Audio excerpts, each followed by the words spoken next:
कि हम यलोसी पार कर सकते थे, हम यलोसी पार कर सकते हैं यदि हमें छेड़ा गया और जरूरत पड़ी तो भविष्य में हम यलोसी पार करेंगे. India's Defence Minister Rajnath Singh, speaking in Ladakh, has once again provoked Pakistan. He has done it on earlier occasions. On one occasion, he went to the extent of saying that the Modi government has the will and the capability to take back Pakistan-occupied Kashmir. Taking cue from the Defence Minister, India's Northern Army commander, when asked by the media, said that yes, if the government will ask us to get back POK, we'll take action. Obviously, the point which has recently been made, or rather a warning which has been issued by Pakistan on the occasion of its 25th anniversary of nuclear test, has gone completely unnoticed in India as far as the political leadership is concerned. It was on this occasion, the 25th anniversary, which fell on May 2023, that Pakistan's retired General Khalid Kidwai announced a change in Pakistan's nuclear weapons policy. So Kidwai, who's had a long experience of something like 14 years, should be taken seriously. Kidwai also went to the extent of giving out 4 red lines for use of Pakistan's nuclear weapons. As we all know, their program is specific to India. So he said, there is a space threshold. That means just in case of a war, India-Pakistan war, if the Indian military is able to capture a lot of territory and crosses that red line, then the nuclear factor comes in. The other, he spoke of military threshold. If the majority of Pakistan's nuclear conventional capabilities are destroyed in war, that's a threshold. Third, he said the economic strangling of Pakistan by India. And the fourth is domestic destabilization by India.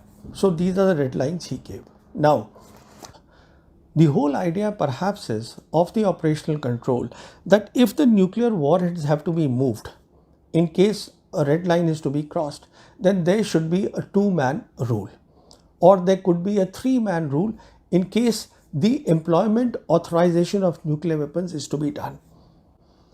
So what does this tell us? It tells us that Pakistan is not a rogue army. Pakistan has behaved as a very responsible nuclear weapon power. Now, Kidwai, specially catering for the Modi government, he announced some changes. When I said he changed the policy. Now, what he said in the vertical dimension is noteworthy, and that is what has gone unnoticed by the Modi government. He said, today Pakistan has the capability to cover the ranges from 0 meter to 2750 kilometer. Well, 2750 kilometer is the Shaheen 3 missile, which we know can cover most of India, including the Andaman and Nicobar Islands. But what is this 0 meter? The point to remember is that these two adversaries, India and Pakistan, as far as military power are concerned, they are medium powers with identical war concepts. No change in their war concepts. They are just the same.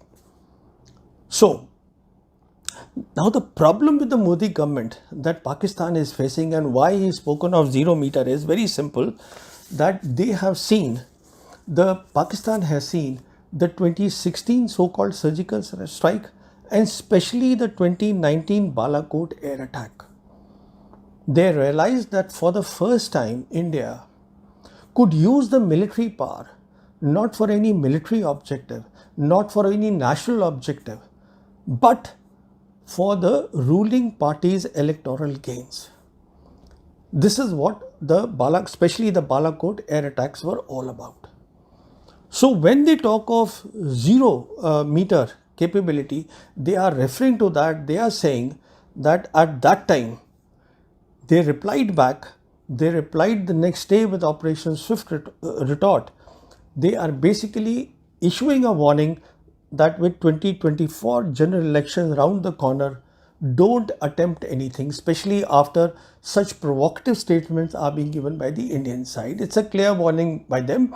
And please recall, the day India did the Balakot air attack, same evening Pakistan held a meeting of the National Command Authority. It was a symbolic thing, basically to convey the message that look, this must stop. And of course they retaliated the next day. This must stop, that do not do this in future. It's a one-time thing. Now, why they responded the next day with air power is very simple. Because in the war concept that the two countries have, at the campaign level, the two air forces play a major role. And therefore, if one air force had attacked, the other had to retaliate to give the answer. It could not be given in any other way. And the other thing what he said is that with Pakistan today, there will be no place for India's strategic weapons to hide. This is a very significant thing. Now, was the general saying that, this is what the analysts here are thinking, that in the case when they say 0 meters, does Pakistan, are they talking about artillery shells? Are they talking about nuclear landmines with less than 1 kiloton? I don't think they are talking all that. They are basically, as I explained, this is the answer to the Modi government for their unnecessary provocations.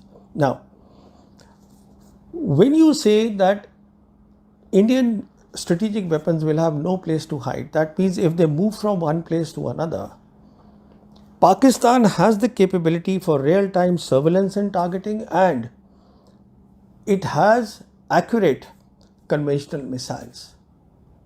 This is the big thing that India is thinking, that do they have this? Well, they may not have it, but certainly China has it. And today, please remember, I have mentioned in my earlier videos also, I need to repeat this here, that the Pakistan military has always matched the Indian military at the operational level of war. Today, with China's support, it can outmatch the Indian military. Because there is a deep convergence of interest between the two, between China and Pakistan, especially after Ladakh happened and it is no longer a two-front war. We must look at a contingency of one front reinforced war.